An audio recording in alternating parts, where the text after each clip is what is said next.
धैर्य रखना सुनने का आज जरा। कंकर चलाने की हिम्मत नहीं है किसी की, भारतीय जनता पार्टी। अरे यार, ये नेहरू जी ने लिखा है, सूरज समझते नहीं हो, अनुवाद हो रहा है या नहीं हो रहा है अंदर?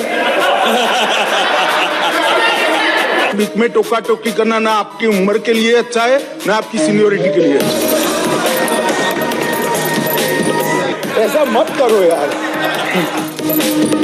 मगर मैं बोल गया तो कहेंगे नहीं नहीं हम हार जाएंगे। थोड़ा जेलस हो रहे हैं शायद। एग्रेसिव ना हो, जान दे देंगे इसके लिए। क्या बात कर रहे हो आप? एग्रेसिव होने की क्या बात कर रहे हो? क्रोधित नहीं होता हूँ भैया, समझाता हूँ।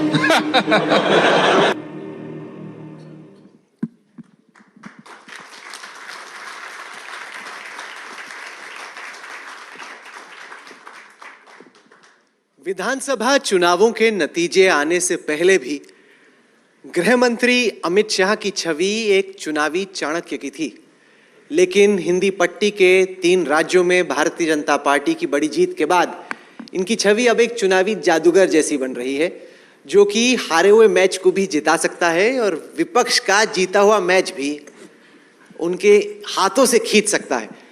एजेंडा आज तक के इस आखिरी सेशन में जोरदार तालियों के साथ स्वागत कीजिए देश के गृह मंत्री श्री अमित शाह का।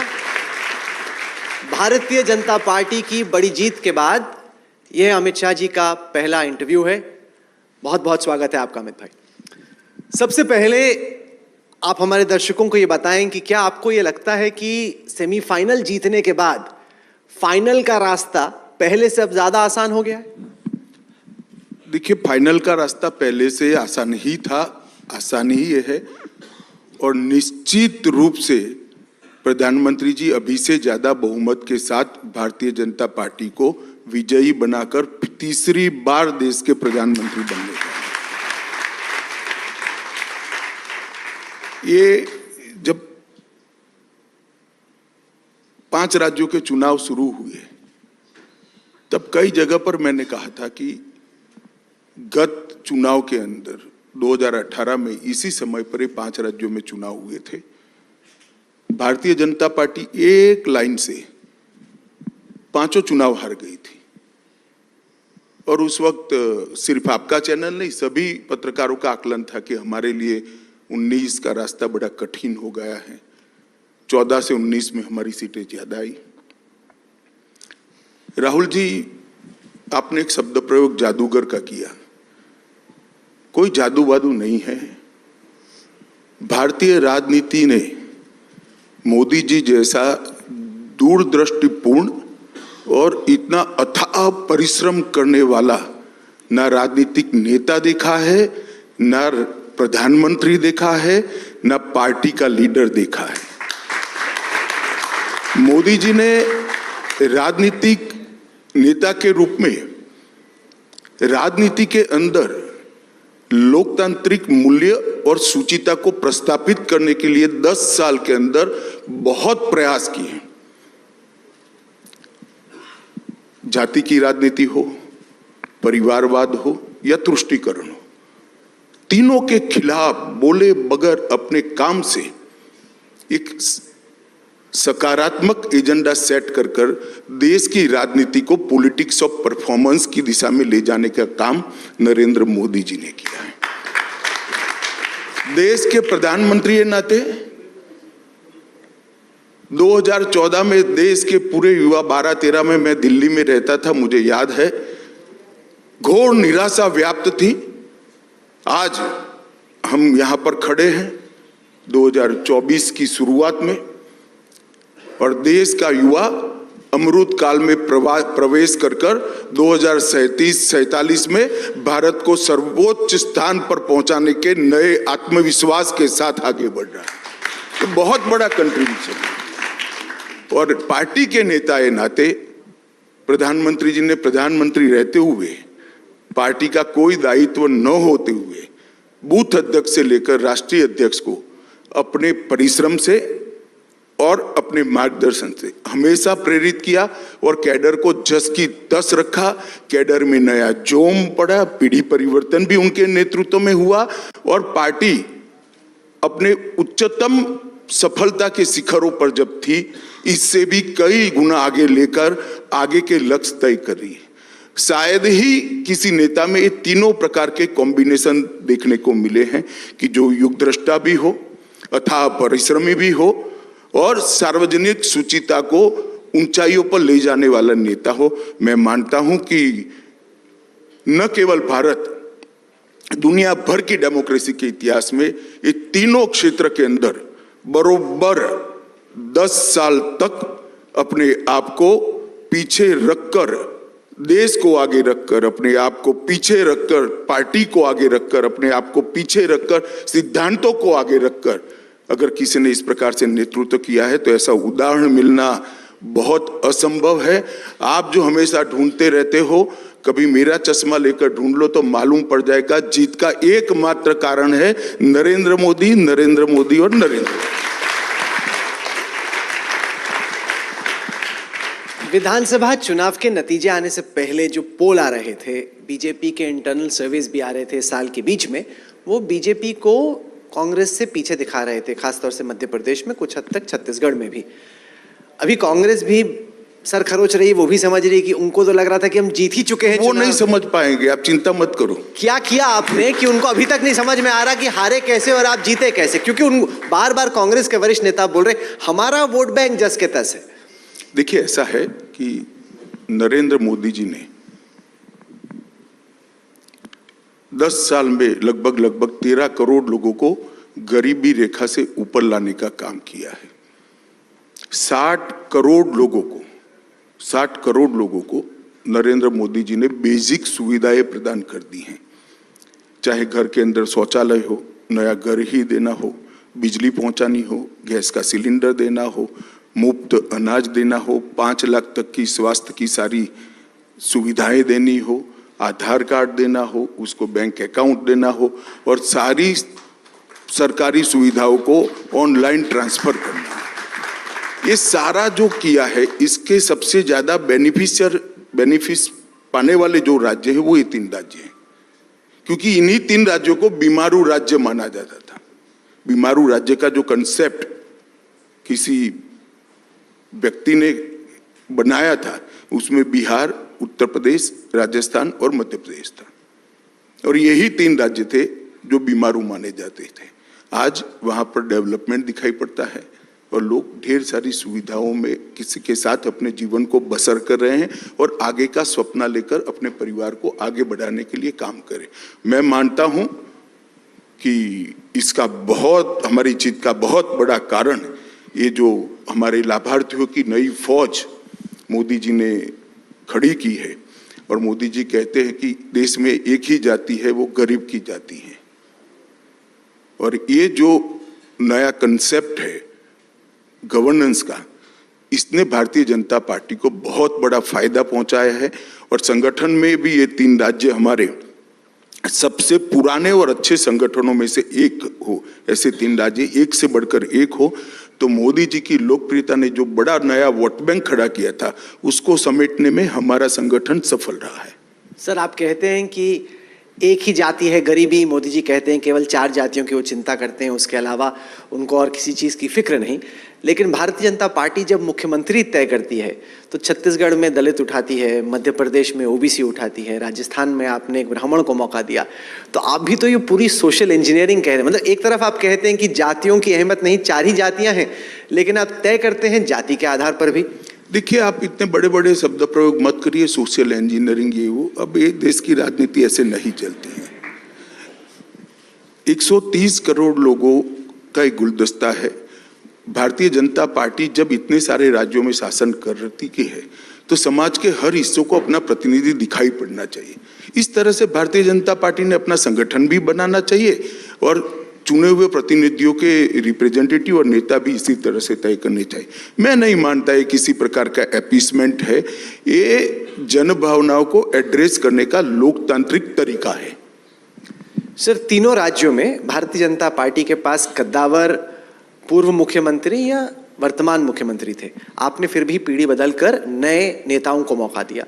जब आप तय कर रहे थे कि किसको अगली बार कप्तान बनाना है और क्यों, आपके, नड्डा जी के, प्रधानमंत्री मोदी के जहन में क्या चल रहा था? किन किन फैक्टर्स को आपने ख्याल में रखा कि किसको तय करना है? देखिए, सबसे पहले भारतीय जनता पार्टी के लिए सबसे कद्दावर उसका अदना कार्यकर्ता होता है। जो छोटे से छोटा कार्यकर्ता है वो सबसे कद्दावर है। हमारी पार्टी में सबसे बड़ा कद्दावर नेता हमारा सामान्य कार्यकर्ता है और ये सब जो सिलेक्ट हुए हैं हमारे अच्छे कार्यकर्ता हैं। तो ये जो अभी आप जिक्र कर रहे हो कद्दावर नेता, वो भी तो कभी कार्यकर्ता थे, मैं भी कभी कार्यकर्ता था, बूथ का अध्यक्ष था। जब पार्टी समग्रता से विचार कर नेतृत्व तय करती है तो इसके कई पैरामीटर्स होते हैं और वो हमारा सीक्रेट है, उसको सीक्रेट ही रहने दीजिए। आपने कप्तानी का मौका तो दिया एक ऐसे बैट्समैन को जो कि अब तक कप्तान नहीं रहा, कभी उन्होंने सोचा भी नहीं होगा कप्तान बनेंगे। आपको कैसे मालूम कि कप्तानी करके इतने बड़े स्टेट को चला पाएंगे? देखिए, फैसले करने पड़ते हैं। जब भारतीय जनता पार्टी की आला कमान ने मोदी जी को मुख्यमंत्री बनाने का फैसला किया तब मोदी जी सरपंच का भी चुनाव नहीं लड़े थे। एमएलए छोड़ दो, सरपंच का भी चुनाव नहीं लड़े थे और उनको एक बहुत संपन्न राज्य का मुख्यमंत्री बनाया गया था। तो फैसले लेने पड़ते हैं और नेतृत्व तो इसी तरह से निकलता है। अभी जो लोग मुख्यमंत्री थे हमारे तीनों नेता, वो भी कभी ना कभी पहली बार ही तो आए थे, ऐसा तो नहीं था। हर कार्यकर्ता पहली बार आता है। आपने इस बार 21 सांसदों को चुनाव लड़ाए, 12 जीते 9 हारे। अब जो जीते वो सोच रहे थे कि भाई मेरा कुछ होगा, इसलिए शायद अमित भाई ने, मोदी जी ने भेजा है। आपको किसी ने बताया है क्या? नहीं, उनको मन में तो लगा है को यार इतनी सारी कल्पना करते हो। ये सबको मालूम है कि पार्टी इसी तरह से चलती है। सालों हो गए, लोग 3-4 दशक से काम कर रहे हैं, सबको मालूम। क्या करेंगे ये लोग? अब आपने भेज दिया, दिल्ली में इतने बड़े मंत्री थे, ये थे, अब चले गए स्टेट। बड़ा छोटा कोई नहीं होता है। हर एक कार्यकर्ता का अपनी अपनी जगह पे महत्व होता है, हर एक भूमिका का अपनी अपनी जगह महत्व होता है। सर, इंडिया टुडे ग्रुप आपका जो काम है दिल्ली में यहाँ बैठकर शो चलाना, वो परसेप्शन बेस है। हमारा काम है धरातल पर पार्टी को मजबूत करना और प्रदेश और देश को बदलने में अपना कंट्रीब्यूशन देना। दोनों के पैरामीटर्स अलग हैं। सर, इंडिया टुडे ग्रुप की जो डेटा विजुअलाइजेशन टीम है उसने एक एनिमेशन तैयार किया है जो मैं चला के दिखाता हूं, जो दिखाता है कि 1984 के लोकसभा के आम चुनाव के बाद किस तरीके से भारतीय जनता पार्टी का जनाधार देश भर में बढ़ा है। इसको देखते हुए जहां इस वक्त हम लोग दिसंबर 2023 में खड़े हैं, आपका क्या आंकलन अनुमान है कि जब अगली दफा चुनाव होगा, आप जो 303 सीटों का आंकड़ा भारतीय जनता पार्टी का पिछले चुनाव में था, उसको आप कहां जाते हुए देखते हैं? देखिए, अभी लोकसभा चुनाव चालू नहीं हुआ है, हो सकता है इसके मुद्दे भी शायद नए आ सकते हैं। डेमोक्रेसी में कभी भी कुछ भी हो सकता है, परंतु मैं एक निश्चित रूप से कह सकता हूं कि 19 के विजय से 24 की भारतीय जनता पार्टी और एनडीए दोनों की विजय बड़ी होगी, कमी होने का कोई सवाल नहीं। अच्छा, पार्टी के भीतर और बाहर गृह मंत्री जाने जाते हैं अपने चुनावी आंकलन के लिए। चुनावों को असेस करने का, एनालाइज करने का शौक हमको भी है, तो हमने 2 सिनारियोज रन किए। इसके बाद मैं आपको वो दिखाता हूं जिसमें यह था कि अगर भारतीय जनता पार्टी का वोट शेयर जो है 5% बढ़ जाता है तो संभवतः बीजेपी कहां पहुंच सकती है, और 5% अगर घट जाता है तब बीजेपी कहां पहुंच सकती है। तो उन दोनों को देखते हैं और साथ ही साथ कांग्रेस के लिए भी हम सेम चीज करेंगे और फिर आप बताइएगा कि आप क्या सोच रहे हैं। तो ये रहा सर स्क्रीन पर, 303 पे आप पहले थे। अगर 5% वोट आपका छिटकता है तो 223 पे संभवतः आप आ सकते हैं उसके नजदीक, और अगर 5% बढ़ता है तो 342 पे। उसी तरीके से कांग्रेस जो कि 52 सीटों पे थी पिछले चुनाव में, अगर उनका 5% वोट छिटकता है तो 21 पे आके गिर जाते हैं, और अगर 5% बढ़ता है तो 97 पे आते हैं। आपको क्या लग रहा है कि 37% का आपका वोट शेयर, जितनी आपने पिछले 5 साल में तपस्या की है, एफर्ट किया है, उसके चलते आप कहां जाता हुआ देखते हैं? देखिए, इसमें कौन प्रत्याशी होता है, कौन पार्टी नीचे कितना परफॉर्म करती है, ढेर सारे फैक्टर होते हैं। मैं आपकी तरह इतना सपाट एनालिसिस नहीं कर सकता क्योंकि मैं एक राजनीतिक कार्यकर्ता हूं। मैं चुनाव की बहुत सारी चीज़ों को, चुनाव के विज्ञान की बहुत सारी चीज़ों को जानता हूं। इतना सरल नहीं होता है, वरना तो ये आंकड़े जो बनाते हैं वो ही शायद देश के प्रधानमंत्री हो जाते और किसी का नंबर ही नहीं लगता। मगर मैं इतना जरूर कहता हूं कि जब चुनाव शुरू होने के 6 महीने पहले एक बेस तय होता है जिसके आधार पर देश की या किसी प्रदेश की जनता वोट डालने का एक बेस बनाती है। वो बेस हमारा बहुत स्ट्रांग है और हम बहुत स्ट्रांग बेस के साथ चुनाव में जा रहे हैं, और नेतृत्व हमारे पास ऐसा है जिसका न केवल भारत, पूरे विश्व के अंदर इसका कोई सानी नहीं है। इतना लोकप्रिय नेतृत्व लेकर हम चुनाव के मैदान में गए। सर, इस चुनाव के नतीजे के बाद एक उत्तर और दक्षिण को लेकर भी बहस छिड़ी। विपक्षी पार्टियां ये कहने लगी चुनाव के बाद ये बहस समाप्त हो जाएगी। अगले चुनाव के बाद ये 24 के तो क्योंकि विपक्षी पार्टियां ये समझ गया मैं क्या पूछना चाहते हो यार, जवाब मिल गया, इंटरप्रेट करने दो दक्षिण की जनता को। चुनाव के बाद भारतीय जनता पार्टी दक्षिण में नहीं है, वो बहस समाप्त हो जाएगी। आपको कहां पे लग रहा है दक्षिण में आप गेन कर अब पाओगे? वो हम 24 के चुनाव के दिन बात करेंगे, परिणाम के दिन बात करेंगे। देखिए, कर्नाटक में हमारी सरकार रही है, हम आज भी मुख्य विपक्ष है। तेलंगाना में हमारी सीटें निश्चित रूप से बढ़ने जा रही हैं और तमिलनाडु और केरल में भी हमारे वोट प्रतिशत और सीटें दोनों में हम बढ़ोतरी करेंगे। हमने ये जो लोग चुनाव के नतीजों को, प्रदेश के चुनाव के नतीजों को भारत को बांटने के तरीके के रूप में सोचते हैं, मैं इसकी घोर निंदा करता हूं। उत्तर दक्षिण का नैरेटिव जो खड़ा करते हैं वो भारत को जोड़ना नहीं चाहते, भारत को तोड़ना चाहते हैं। मैं इसकी निंदा करता हूं।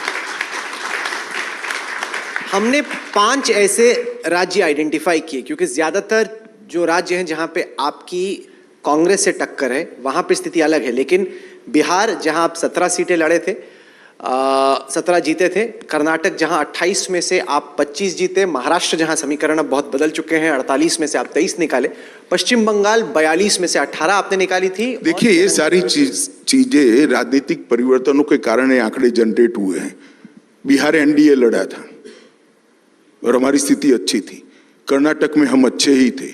महाराष्ट्र में एनडीए निकाल लो, उस वक्त शिवसेना हमारे साथ थे, बाद में हमें 6 देकर उद्धव जी मुख्यमंत्री बनने के लिए हमारे साथ दगा कर कर वहां गए। महाराष्ट्र की स्थिति भी अच्छी थी। तो ये तो नेता चले गए, जनता हमारे साथ है, परिणाम देख लेना, सुपड़ा साफ हो जाएगा। तो आपका इंटरनल लक्ष्य क्या है? जैसे आपने गुजरात में रखा था 150 पर, इंटरनल आपका टारगेट, क्योंकि राजीव गांधी का 84 का रिकॉर्ड है 404 का, क्या आप उस तरह से एम कर रहे हैं? देखिए, ऐसा है राहुल जी, आपका दायित्व है कि आपके शो में मैं कोई आंकड़ा बता दूं और ये बड़ा वायरल हो, परंतु मैं ऐसा नहीं कर सकता क्योंकि मैं जिम्मेदारी के साथ हमेशा बोलता हूं। 6 महीने पहले लक्ष्य कोई तय नहीं कर सकता, परंतु मैं निश्चित रूप से मानता हूं जिस बेस पर हम चुनाव लड़ने जा रहे हैं, बेस हमारा काफी स्ट्रांग है और जिनके नेतृत्व में हम चुनाव लड़ने जा रहे हैं उसका न केवल भारत, दुनिया में कोई सानी नहीं है। सबसे सफल नेतृत्व में हम लड़ने जा रहे हैं, मोदी जी के नेतृत्व में लड़ने जा रहे हैं। आपने बार बार मोदी जी की लोकप्रियता का जिक्र किया और यह हकीकत भी है कि भारतीय जनता पार्टी की बड़ी जीत में जहां सिर्फ लोकप्रियता नहीं है, श्रद्धा है लोगों की कि व्यक्ति भारत को महान बना पाएगा, महान बनाने के कगार पर पहुंचा दिया है और आगे का रास्ता यही तय करा सकता है। लोगों की अटूट श्रद्धा है, सिर्फ लोकप्रियता नहीं है। लोकप्रियता तो कई बार इधर उधर होती है, मगर जब श्रद्धा पैदा होती है तो उसका टूटना बहुत दिक्कत होती है। उसी नहीं चाहता हूं क्योंकि जब अंतर्राष्ट्रीय ट्रैकर्स में तुलना करते हैं न केवल राहुल गांधी से और ममता बनर्जी से, अरविंद केजरीवाल से, बल्कि दुनिया के तमाम नेताओं से, तो प्रधानमंत्री मोदी की मॉर्निंग कंसल्ट जैसे जो ट्रैकर्स हैं उनमें 76% लोकप्रियता है। और अगर आप देखें अंतर्राष्ट्रीय स्तर पर भी ऐसा कोई नेता नहीं जो इनकी लोकप्रियता के नजदीक आ रहा है। जब आप तुलना करते हैं किसी और नेता से, आपका क्या आंकलन है कि ऐसा क्यों है कि 9.5 साल बाद भी लोकप्रियता का आलम ये है? क्योंकि ये व्यक्ति ने कभी अपने लिए कुछ नहीं किया। मैं तो एक कदम आगे कहने जाता हूं, इस व्यक्ति ने अपने दल के लिए भी कुछ नहीं किया, जो भी किया देश के लिए किया, देश के गरीबों के लिए।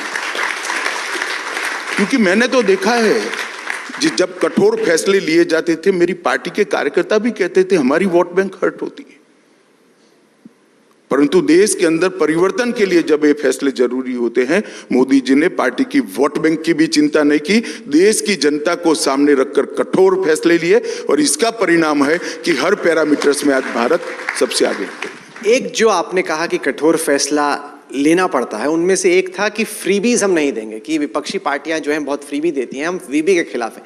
लेकिन फिर हमने इसी चुनाव में देखा कि भारतीय जनता पार्टी ने भी अलग अलग राज्यों में तमाम ऐसी घोषणाएं की जिनको कि फ्रीबी कहा ही जा सकता है क्योंकि आप भी मुफ्त में ही दे रहे हैं, तो अब लोग सोच रहे हैं कि आप कहते हैं कि फ्रीबी नहीं देनी, लेकिन चुनाव में मजबूरी में आप भी वही करते हैं। देखिए, कई जगह पे राज्य के नेतृत्व ने कुछ फैसले किए हैं, मैं जरूर कह सकता हूं, मगर हमारा चुनाव जीतने का एकमात्र आधार वो नहीं है। हमने, आप अन्य पार्टियों के, मैं नाम लेना नहीं चाहता किसी का, अन्य पार्टियों के घोषणा पत्र को आप भाजपा के संकल्प पत्र के साथ एनालिसिस करिए। हमारे यहाँ राज्य के विकास का एजेंडा भी है, इंफ्रास्ट्रक्चर का विकास भी है, दलित आदिवासी पिछड़ों के लिए योजनाएं भी हैं जो फ्रीबीज नहीं है, और कुछ एक दो योजनाएं ऐसी भी ली हैं, मगर ट्रस्ट जो है ये ओवरऑल राज्य के विकास का है, और ये बहुत बड़ा अंतर है। सर, तेलंगाना के नतीजों का अगर जिक्र करें तो उसको देखने के दो तरीके हैं। एक तो ये कि आपका वोट शेयर डबल हो गया, दूसरा ये कि हैदराबाद में म्यूनिसिपल चुनाव के नतीजों के बाद और कैंपेन में जो माहौल दिखा, उसके बाद लगा कि शायद बीआरएस के बाद दूसरे स्थान पर बीजेपी, और बीआरएस और बीजेपी की टक्कर होगी, लेकिन चुनाव में तो कांग्रेस आगे निकल गई। इसको आप कैसे देखते हैं, क्योंकि आपको लग रहा था कि कर्नाटक के बाद तेलंगाना दूसरा बड़ा राज्य हो सकता है बीजेपी के लिए। देखिए, मैं आपको बताता हूं, कई बार ऐसा होता है कि कई चुनाव कौन आए इसके लिए वोटिंग नहीं होती, कौन जाए इसके लिए वोटिंग होती है, और मुझे लगता है कि कहीं ना कहीं ये चुनाव में भी ऐसा हुआ है। हमारी पार्टी का प्रदेश यूनिट और केंद्र में नड्डा जी ने कुछ 2-3 लोगों को काम किया है, हम इसका गंभीरता से विश्लेषण कर रहे हैं और इस पर जरूर आत्मचिंतन करेंगे कि क्या हुआ पार्टी को सो कॉल्ड सेटबैक, क्योंकि भारतीय जनता पार्टी इसको सेटबैक इसलिए नहीं मानती है कि हम तो भाई बहुत 1950 में हमारे पास कुछ नहीं था, इससे इतनी बड़ी पार्टी बना, अनेक चुनाव हारे हैं, और जमानतें जब्त होने के बाद भी पार्टियां देते हुए नेता मैंने देखे हैं 1980 में, तो हमारे लिए कोई बड़ी बात नहीं है। मगर हम बड़े विश्वास के साथ मैं आपको कह सकता हूं कि तेलंगाना में लोकसभा चुनाव में सबसे बड़ी पार्टी भारतीय जनता पार्टी होगी, और सबसे ज्यादा सीटें भी भारतीय जनता पार्टी। आपको लग रहा है कि 4 से बढ़ेगा आपका? नहीं, क्योंकि हाल में हमने कांग्रेस में देखा है कि वो भी कुछ जो ऐसे चुनावी स्ट्रेटेजिस्ट हैं जो कि बीजेपी में पहले हुआ करते थे मोदी जी के साथ वगैरह, उनको ला रहे हैं। क्या कुल मिला के जब आप विपक्ष की तैयारी को देखते हैं, आपको लग रहा है पहले से बेहतर कैंपेन मैनेज कर रही है कांग्रेस? मैं कांग्रेस पार्टी को एडवाइस नहीं दे रहा, मैं एक मेरा विश्लेषण कह रहा हूं।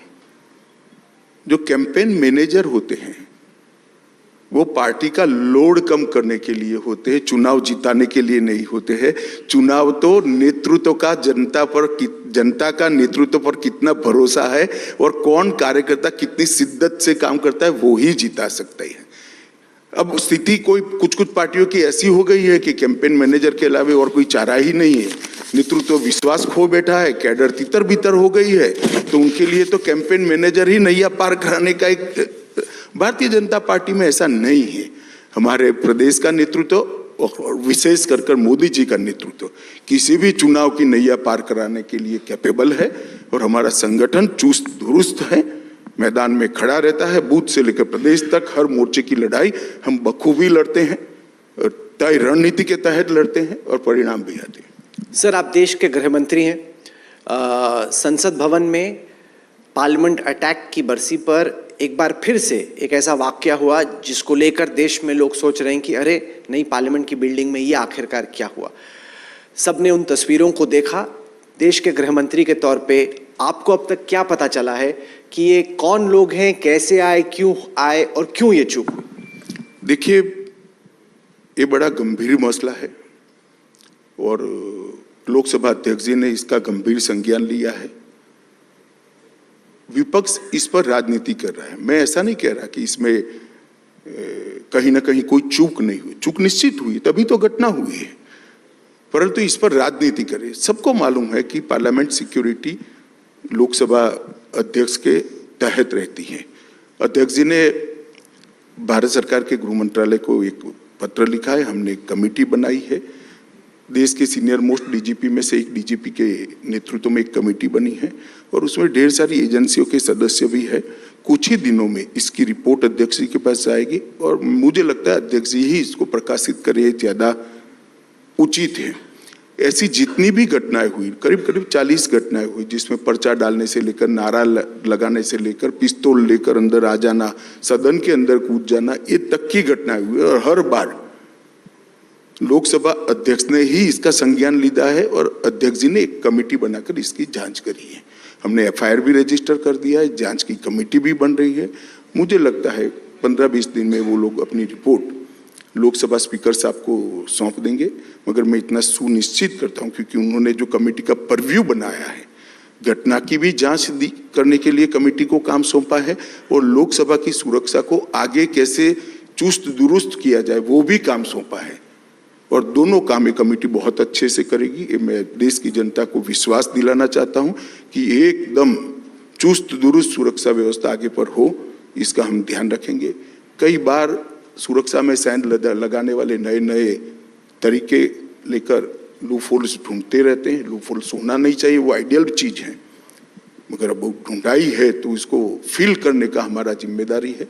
और मेरा सभी से अपील है कि इसको राजनीतिक मुद्दा न बनाया जाए। जम्मू कश्मीर में अमित शाह साहब, जब बहस हो रही थी जम्मू कश्मीर के मुद्दे पर संसद भवन में, तब आपने एक बार फिर से लद्दाख का जिक्र किया और उसके बाद चीन ने लद्दाख पे दावा ठोका। और विपक्षी पार्टियां, खासतौर से राहुल गांधी, कह रहे हैं कि पीपल्स लिबरेशन आर्मी चीन में डेपचांग में, डेमचौक में घुसी हुई है। गृह मंत्री गुस्सा तो हो रहे हैं, लेकिन जो भारत की जमीन है उसको खाली क्यों नहीं करते? इसको आप कैसे जवाब देते राहुल गांधी को, और इसमें कि पीएलए घुसी लद्दाख में? ये सवाल और कोई भी पार्टी करे तब तो मैं समझ सकता हूं, राहुल जी नहीं कर सकते, क्योंकि देश का इतिहास है कि सबसे ज्यादा बड़ा हिस्सा इस देश ने कभी गंवाया है तो उनके परनाना के समय में गंवाया है, और कांग्रेस पार्टी की पॉलिसियों के कारण गंवाया है। इतिहास है इसका। उनको शायद जो डाउनलोड करने वाले लोग हैं, कागज देने वाले लोग हैं, वो 90 के आगे का नहीं देखते हैं। देश 47 में आजाद हुआ है और बड़ा हिस्सा कांग्रेस शासन में रहा है। कांग्रेस पार्टी किसी भी लिहाज से भारतीय जनता पार्टी और विशेषकर नरेंद्र मोदी सरकार को देश की सुरक्षा के बारे में सलाह देने की पोजीशन में ही नहीं है। क्योंकि पिछली दफा जब आपने बयान दिया था पार्लियामेंट में, उसके बाद चीनी सेना कई जगहों पे ये कहते हुए कि वो एक समर एक्सरसाइज के लिए आ रहे हैं, लेकिन एक आईबॉल टू आईबॉल कॉन्फ्रंटेशन हो गई थी। मेरा बयान नया नहीं है। जवाहरलाल जी की नेतृत्व में ये रिजॉल्व देश की पार्लियामेंट ने किया है। मैंने इसकी पुनरोक्ति, मतलब दोहराया है मैंने उसको। आपने पाकिस्तान अधिकृत कश्मीर को भी लेने की बात संसद भवन में कही है। क्या ये कहने की बात है या वाकई में सोच रहे हैं कि कुछ करके पीओके हमारा होगा? नहीं, मैं मानता हूं कि पाकिस्तान ऑक्यूपाई कश्मीर पर अनधिकृत कब्जा है और ये भारत का एक हिस्सा है। तो उसको लेने का इरादा है हमारा? इरादा मैं आपको बता दूंगा ऐसे कार्यक्रम में। क्या भले आदमी, इतना ही पहचानते होंगे। सर, भारतीय जनता पार्टी के 2 वायदे थे। एक था सिटीजनशिप अमेंडमेंट एक्ट का, दिसंबर 2019 में आपने पास किया। उसके बाद सब पूछ रहे हैं कि ये कब आप इनके रूल्स नोटिफाई करेंगे, कब से इंप्लीमेंट होगा? क्या आप सोच रहे हैं इसके बारे में? देखिए, सीएए देश का कानून है और ये पार्टीशन के बाद जो हिंदू भाई बहन विशेषकर और बाकी 6 धर्मों के जितने भी मतावलंबी पाकिस्तान, बांग्लादेश और अन्य देशों में रह रहे थे, इनके साथ जो धार्मिक प्रताड़ना हुई उसको न्याय करने का एक इंस्ट्रूमेंट है। मैं आज आपके कार्यक्रम में देश की जनता को कहना चाहता हूं कि सीएए देश का कानून है, इसका जरूर इम्प्लीमेंटेशन होगा और सीएए से किसी की नागरिकता नहीं जाने वाली है। विशेषकर माइनॉरिटी में और विशेषकर मुस्लिम भाइयों में अपप्रचार करा गया कि इससे आपकी नागरिकता चली जाएगी। सीएए से किसी की नागरिकता नहीं जाती है। सीएए नागरिकता लेने का कानून नहीं है, नागरिकता देने का कानून है। ये निश्चित रूप से इंप्लीमेंट होगा। कब से? आपका, मैंने वेस्ट बंगाल के चुनाव से पहले होगा तो आपको मालूम पड़ ही जाएगा, आप चिंता मत करो। उचित समय पर सीएए लागू होना ये बहुत स्पष्ट है और वो लागू होगा ही। सर, साथ ही इससे जुड़ा मुद्दा है, चूंकि भारतीय जनता पार्टी ने जो अपनी आइडियोलॉजी में बातें कही, उसमें एक राम मंदिर का निर्माण था, वो तो हो गया। एक था यूनिफॉर्म सिविल कोड, क्योंकि आर्टिकल 370 भी अब चला ही गया। यूनिफॉर्म सिविल कोड को आप स्टेट वाइज देख रहे हैं, उत्तराखंड हो, गुजरात हो, आप स्टेट के मैनिफेस्टो में देख रहे हैं। इसको राष्ट्र भर में लागू करने के बारे में आप क्या सोच रहे हैं? देखिए, आप इसको भारतीय जनता पार्टी के एजेंडा के रूप में देश की जनता के सामने प्रस्तुत मत करिए। ये संविधान सभा का देश के विधानमंडल और संसद को एक मैंडेट था। Directive principles of state policy अनुच्छेद 44 में हमारी संविधान सभा ने कुछ ऐसी चीजें रखी थी जो आजादी के तुरंत बाद संविधान सभा जिसको इम्प्लीमेंट नहीं कर पाई, तो उसको अनुच्छेद 44 के माध्यम से directive principle of state policy में लिया गया और यूनिफॉर्म सिविल कोड उसमें से एक है। ये बात अलग है, बाद में वोट बैंक की पॉलिटिक्स में कांग्रेस ने इसको छोड़ दिया और संविधान सभा में ज्यादातर कांग्रेस के ही नेता थे, सबसे बड़े नेता कांग्रेस के उसमें बैठे थे, उन्होंने ही ये बनाया है। परंतु भारतीय जनता पार्टी ने इसको पकड़ कर रखा है, क्योंकि किसी भी धर्मनिरपेक्ष शासन का सबसे बड़ा लक्षण यह है कि सर्वधर्म के नागरिकों के लिए एक कानून हो। मगर कांग्रेस ने इसको भुला दिया और वोट बैंक की पॉलिटिक्स के कारण इस पर एक अलग प्रकार का आइडियोलॉजिकल और वैचारिक कपड़े पहनाने का प्रयास किया। भारतीय जनता पार्टी इसमें नहीं मानती है। हमारे 1950 से जितने भी चुनावी संकल्प पत्र है, इसका एक वादा है कि इस देश में भारतीय जनता पार्टी यूसीसी लाने का प्रयास करेगी। अब आपने कहा कि स्टेटों में प्रयास हो रहा है। देखिए, कॉमन सिविल कोड एक बहुत बड़ा सामाजिक और लीगल परिवर्तन है। इस पर सबकी राय चाहिए। तो एक राज्य, 2 राज्य, 3 राज्य अगर इसको करते हैं, कमेटियां बनती है, इसकी सुनवाई होती है, सबको, लाखों लोगों को मिला जाता है और उसके अभिप्राय आते हैं, इसके आधार पर एक कानून बनता है, इसकी लीगल स्क्रूटिनी भी होगी और उसके बाद में जो मैच्योर चीज होगी वो ऑटोमेटिकली सारा देश स्वीकार करेगा, उसका मुझे भरोसा है। मगर ये आप मान कर चलिए कि भारतीय जनता पार्टी नरेंद्र मोदी जी के नेतृत्व में यूसीसी लाने पर अड़िग है और हम इसमें कहीं पर भी 2 कदम पीछे नहीं हटे। अमित जी, कुछ वरिष्ठ वकीलों से, सुप्रीम कोर्ट के, हाई कोर्ट के मेरी बातचीत हो रही थी, कुछ जजेस से भी, वो कह रहे हैं कि जो आप नए कानून लाना चाह रहे हैं, जो क्रिमिनल प्रोसीजर को आप बदल रहे हैं, उनका कहना है कि इससे बड़ी प्रैक्टिकल दिक्कतें आने वाली हैं, क्योंकि अब जो सारे पुरानी जजमेंट्स हैं जिनमें तमाम धाराएं हैं, वो कह रहे हैं कि जितनी भी सारी तैयारी है पहले की, जो आधार है जिसके आधार पर ज्यूरिस्प्रूडेंस चलती है, वो सभी आपने बदल दी। उनका सजेशन है कि आप मॉडिफाई करते पुराने कानूनों को, बजाय इसके कि आप नया कानून लेके आ रहे हैं। उसको कैसे आप समझाते? देखिए, कानून की आत्मा भी बदल रही है, धाराओं की संख्या भी बदल रही है और धाराओं की प्रायोरिटी भी, प्राथमिकता भी बदल रही है। जैसे मैं आपको बताता हूं, अंग्रेजों की प्राथमिकता थी रेलवे बचाना, अंग्रेजों की प्राथमिकता थी अपना खजाना बचाना, तो मानव वध को धारा 302 में रखा है और रेलवे लूटने का दंड मानव वध से बड़ा दंड माना गया है। अब हम आजाद हो गए भाई, हमारे केंद्र बिंदु नागरिक है, हमारा केंद्र बिंदु दलित, आदिवासी और पिछड़ा है, हमारा केंद्र बिंदु महिला और बच्चे हैं। ये बदलना बहुत जरूरी है। और वैसे भी वो नंबर की धारा इसलिए नहीं, काफी सारी धारा ही विलुप्त हो रही है, काफी नई जोड़ी जा रही है, तो नंबर तो चेंज होना ही होना है। परंतु इसके लिए हमने बहुत बड़ा एक्सरसाइज किया है, सारे प्रिंटर के साथ मेरे लेवल पर मीटिंग की है, उन्होंने बिल्कुल नई धारा और पुरानी धारा उसका सॉफ्टवेयर तैयार कर रहे हैं। ढेर सारी पुस्तकें देश की सभी मान्य भाषाओं में नई धारा और पुरानी धारा के साथ ही आएंगे।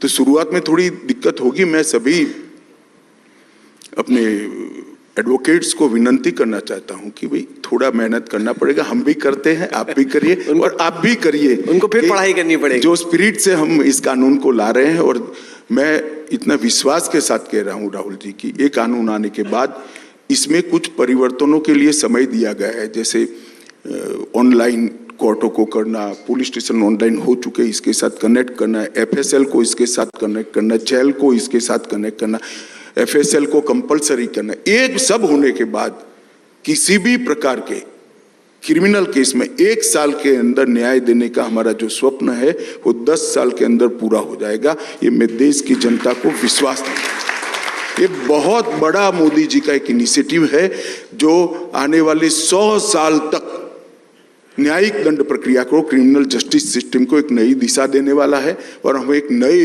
युग में प्रवेश करेंगे।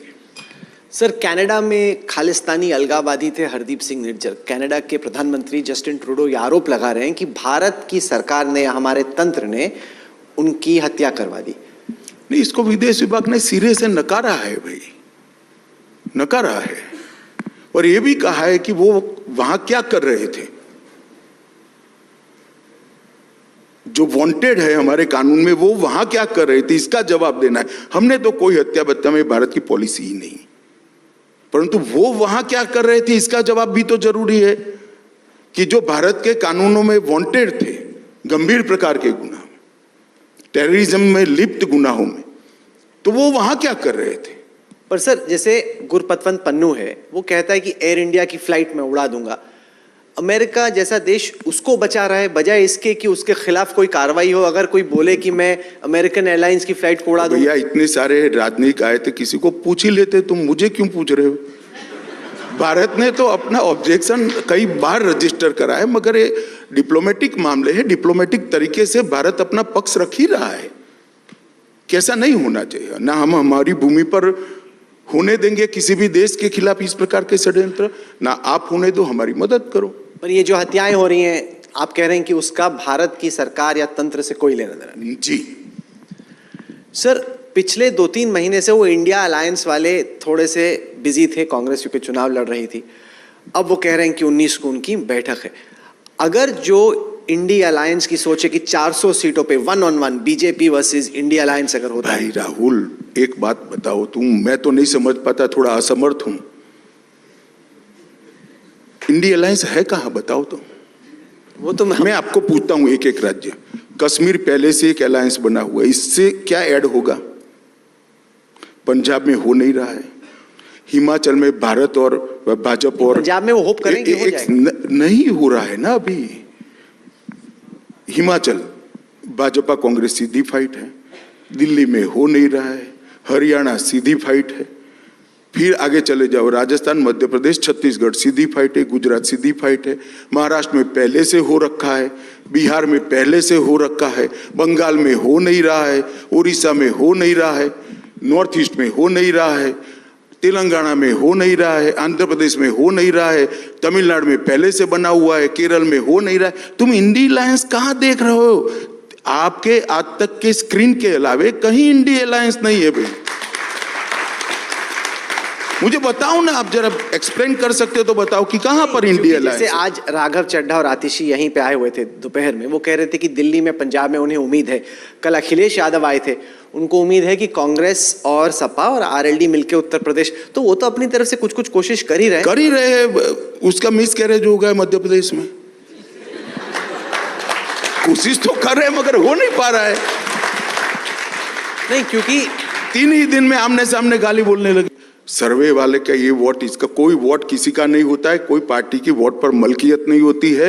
हर चुनाव में पार्टी का परफॉर्मेंस और नेतृत्व पर विश्वास जो होता है, और कार्यकर्ता स्थानीय होते हैं, इसके भरोसे चुनाव होता है।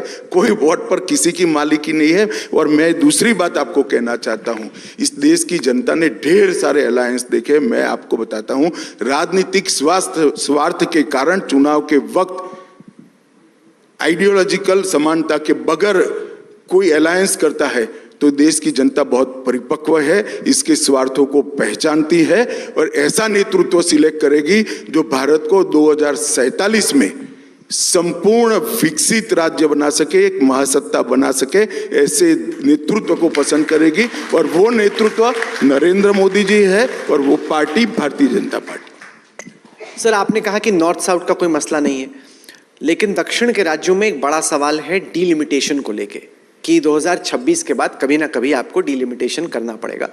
और उनको चिंता यह है कि जो दक्षिण के राज्यों की सीटें हैं वो कम हो जाएंगी, उत्तर के राज्यों में चूंकि जनसंख्या ज़्यादा है वहाँ की सीटें बढ़ जाएंगी। कुछ आंकड़े मेरे साथ हैं, ये अमेरिका के एक पॉलिटिकल स्कॉलर हैं मिलन वैष्णव, उन्होंने किए। हालांकि यार तुम बार बार अमेरिका इंग्लैंड क्यों चले जाते हो? यहाँ कोई स्कॉलर नहीं मिलता है तुझे? यहाँ किसी ने किया ही नहीं है। यहाँ का कोई स्कॉलर तो ढूंढो यार, बंगाल का ढूंढो, महाराष्ट्र का ढूंढो, पंजाब का ढूंढो। खैर बताओ। सवाल यह है कि ये जो बहुत बड़ी चिंता है दक्षिण के राज्यों में कि हमारी सीटें कम होंगी। आपको बता देता हूं, पहले भी ये मसला आया था। भारतीय जनता पार्टी दक्षिण के राज्यों की चिंता के साथ सहमत है। सबने मिलकर, सभी दलों ने मिलकर इसका समाधान जरूर ढूंढना चाहिए और ये संवेदनशीलता के साथ डिलिमिटेशन करना चाहिए। ये आप बड़ी बात बोल रहे हैं, क्योंकि आपका कहना है कि ये नई बात नहीं है। हमारे लीडर फ्लोर पर बोल चुके हैं, अरुण जेटली जी और सुषमा स्वराज दोनों बोल चुके हैं। नहीं, क्योंकि वो लोग जब सुनेंगे तो बड़े राहत महसूस करेंगे, क्योंकि अभी अरे भाई तुम सवाल मत करो, राहत है ही है। अच्छा, सवाल खड़े मत करो। ये बोल चुके हैं, हम वहां फ्लोर पर बोल चुके हैं हमारे नेता। सर, जब आपने 3 राज्यों में नए मुख्यमंत्रियों का चुनाव किया तो एक सवाल ये खड़ा हुआ कि क्या दिल्ली में जो आला कमान है वो ऐसे नेताओं को पसंद करता है जिनको कंट्रोल करना ज़्यादा आसान है, जो कि इतने जन आधार के नेता ना, जिनका खुद का मैस फॉलोइंग ना हो, जिनको आप बता पाएं कि क्या करना, ऐसा है क्या? देखो भाई, ऐसे मैं पार्टी की निर्णय की प्रक्रिया के बारे में चर्चा करना नहीं चाहता, मगर हर कार्यकर्ता कभी न कभी नया होता है। हर कार्यकर्ता कभी न कभी नया होता है। और आप अभी जो 3 मुख्यमंत्री बने हैं इनको जनाधार बगैर के नेता नहीं मान सकते, क्योंकि हमारी संविधान ने जनाधार का एक प्रक्रिया बनाया है। यहाँ प्रेसिडेंशियल इलेक्शन नहीं होते हैं, विधायक चुने जाते हैं और विधायक अपना नेता चुनते हैं। तो विधायक का जनाधार ये नेता के साथ होता है। और ये तीनों लोगों को पार्टी ने पर्याप्त मौका दिया है। तीनों लोग एक एक चुनाव हारे हैं और तीन बार पार्टी ने ही उनको नेता बनाया, ऐसा नहीं है। आप ट्रेनिंग में बहुत विश्वास करते हैं अपने कार्यकर्ताओं की, अपने नेताओं की। अगर अभ्यास वर्ग में आप हमारे दर्शकों को कुछ बताएं कि आप कैसे इनकी ट्रेनिंग करेंगे, अच्छा मुख्यमंत्री क्या बना जाए, अमित शाह की क्या मास्टर क्लास है तीनों के? देखिए भाई, अभी तो इतना ही है कि मोदी जी ने गवर्नेंस का एक एजेंडा सेट किया है, संविधान की स्पिरिट के साथ, गरीब कल्याण की भावना के साथ और राज्य की कानून और व्यवस्था और इंफ्रास्ट्रक्चर के विकास के साथ गवर्नेंस होना चाहिए। वो मॉडल को जो फॉलो करता है, सक्सेसफुली जमीन पर उतारता है, वो अच्छा नेता माना जाएगा। सर, भारत की जो अर्थव्यवस्था है, हाल के जो सेकंड क्वार्टर के जीडीपी के नतीजे आए उसमें उम्मीद से बेहतर परफॉर्मेंस आई, लेकिन एक जो बड़ा सवाल उठ रहा है वो ये है के शेप्ड रिकवरी का, कि क्या के शेप्ड रिकवरी, यानी कि जो इनकम पिरामिड के ऊपर की तरफ लोग हैं, क्या अमीर और अमीर हो रहे हैं? क्या गरीबों को उतना जो आपकी स्कीमें हैं उतना फायदा पहुंचा पा रही कि उनकी आय क्या उस हिसाब से बढ़ रही है? इसको कैसे आप देखिए, एक बार समझ लीजिए, आजादी के बाद किसी एक 10 साल में सबसे ज्यादा संख्या गरीबी रेखा की ऊपर आई है तो वो मोदी जी के 10 साल में आई है। 13 करोड़ लोग गरीबी की रेखा के बाद। और भारत के ढेर सारी एजेंसियां तो ये कह ही रही है, आप मान जाओ, इसलिए विदेश की एजेंसियां भी ये कह रही है। सबसे ज्यादा आजादी के 75 साल में अगर कभी गरीबी रेखा से ज्यादा लोग ऊपर आए हैं, और बहुत ज्यादा मतलब डबल के आसपास है, ये इस 10 साल में है। और जहां तक इनकम का सवाल है, एवरेज इनकम के अंदर 72,000 से लेकर 72,000 पहले थी और अब कुछ 1 लाख से ऊपर हम पहुंच चुके हैं, काफी आगे बढ़ चुके हैं। तो एवरेज इनकम भी बड़ी है। और सबसे बड़ी बात है कि सभी लोगों को बैंक अकाउंट मिला है, सभी लोगों को टॉयलेट मिला है, सभी लोगों को फ्री ऑफ कॉस्ट खाने का मतलब 5 किलो अनाज मिल रहा है, सभी लोगों को 5 लाख तक की सारी स्वास्थ्य सुविधाएं पहली बार देश में फ्री मिल रही हैं, सभी लोगों के घर में गैस का सिलेंडर है, सभी लोगों के घर में नल से जल पहुंचाने का, शुद्ध पीने का पानी पहुंचाने का प्रयास हुआ है, और सभी लोगों के घर के अंदर स्वच्छता के लिए भी ढेर सारे कार्यक्रम लिए गए हैं। और कोऑपरेटिव मंत्रालय, हमारा सखी मंडल, सेल्फ हेल्प ग्रुप्स और ढेर सारे इनिशिएटिवों से उनको स्वरोजगार की दिशा में जाकर, आप कल्पना कर सकते हो कि 1 करोड़ लखपति दीदी, कितना बड़ा ट्रांसफॉर्मेशन है। जिस महिला ने कभी ये सोचा ही नहीं था, वो आज विश्वास के साथ संवाद कर रही है देश के प्रधानमंत्री के साथ। मैं तो भौचक रह गया ट्राइबल महिलाओं को मोदी जी के साथ बात कर कर।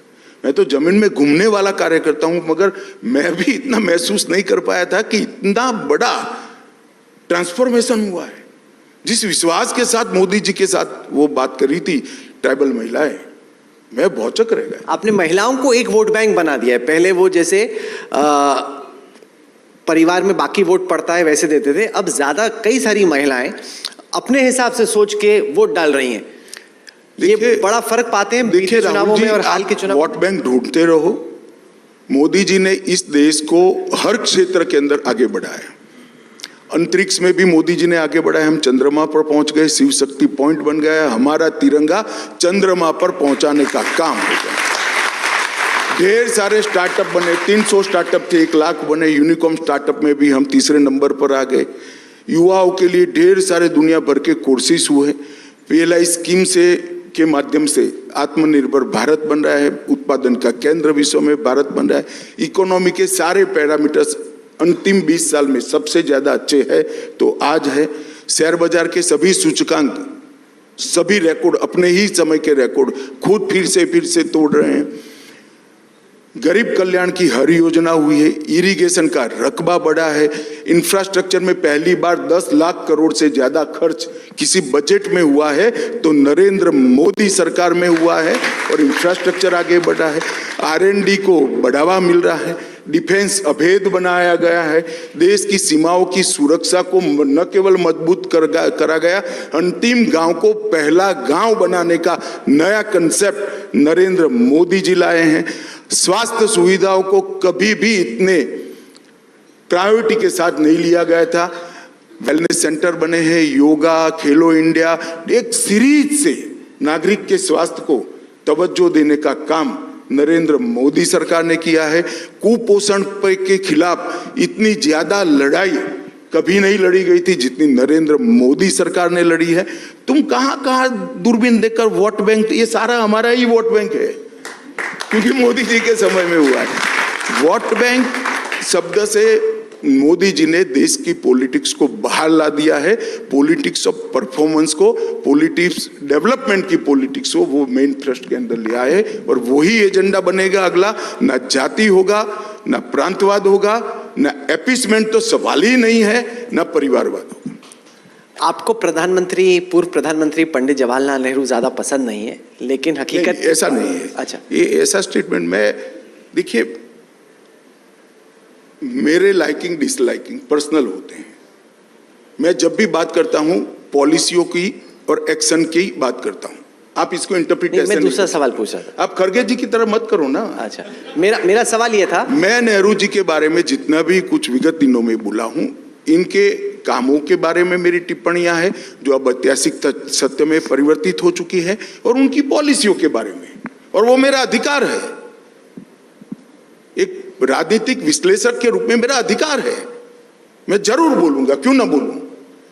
मेरा सवाल यह था कि डेमोक्रेसी के अंदर गलती करना और गलती कोई निकाले नहीं ऐसे सोचना एक सामंतशाही सोच है, लोकतांत्रिक विचार नहीं है जो कांग्रेस पार्टी करे। आप गलती करोगे और उसको कोई बताएगा नहीं, क्या बात कर रहे हो, ऐसे नहीं होता है। अगर प्रधानमंत्री मोदी और भारतीय जनता पार्टी 2024 का चुनाव जीतती है, तब पंडित नेहरू का जो कीर्तिमान है 3 दफा जीतने का, उसको एक बार इक्वल कर रहे हो, क्योंकि भारत में कोई भी प्रधानमंत्री तीसरी बार नहीं चुना गया। देखिए, इस तरह के रिकॉर्ड में हम विश्वास नहीं करते हैं। हम परफॉर्मेंस में विश्वास करते हैं, एक पवित्र उद्देश्य में विश्वास करते हैं, और जनता के एजेंडा में विश्वास करते हैं। मुझे लगता है कि तीनों हमारा स्पष्ट है, इसलिए मोदी जी का तीसरी बार प्रधानमंत्री बनना बिल्कुल निश्चित दीवार पर लिखा हुआ मैं पढ़ रहा हूं और बड़े मार्जिन के साथ। आपका एजेंडा क्या रहेगा 2024 का? अगर आपकी तीसरी दफा सरकार बनती है तो जो इस वक्त तमाम आपको लोग आज तक पर, इंडिया टुडे पर, टेलीविजन पर, डिजिटल पर, सोशल पर, सब जगह देख रहे हैं, उन करोड़ों लोगों को आप क्या कहना चाहेंगे?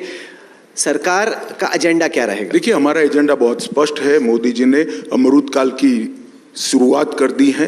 2037 में भारत हर क्षेत्र के अंदर दुनिया में सर्वोच्च स्थान पर हो, देश की सुरक्षा अभेद्य हो, देश के युवाओं को वैश्विक मंच पर खड़ा रहने के लिए सभी प्लेटफॉर्म सरकार उनको दे पाए, देश का इंफ्रास्ट्रक्चर दुनिया में एक नंबर का हो, देश के गरीब से गरीब व्यक्ति का स्वास्थ्य, पोषण और रोजगारी की चिंता हो। हमारा एजेंडा बहुत स्पष्ट है। महान भारत की रचना एकमात्र एजेंडा भारतीय जनता पार्टी का है, जो मोदी जी के नेतृत्व में निश्चित रूप से हम पूरा करेंगे, इसका मुझे विश्वास है। मेरे साथी सुप्रिय प्रसाद हैं, वो सवाल पूछना चाहते हैं। सुप्रिय।